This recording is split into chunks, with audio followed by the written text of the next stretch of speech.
And I have to say, ASL, it's a very visual language. I mean, I apologize if your eyes are just getting a little bit overwhelmed. Wow, I've never seen that before. I just learned the ABCs.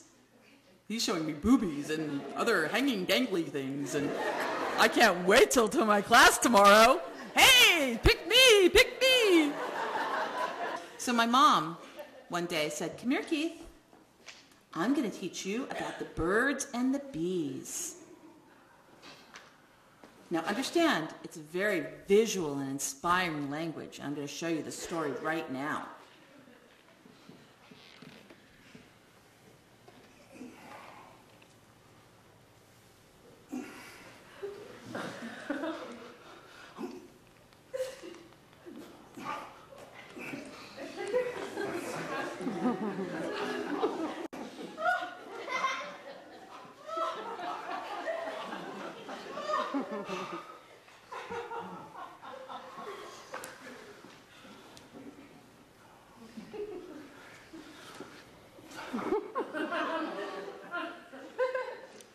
Size doesn't matter. I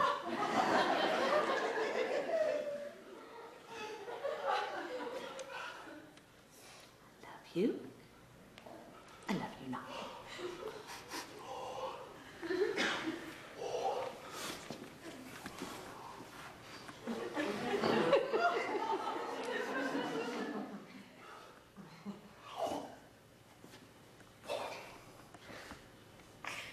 What? You heard a different version?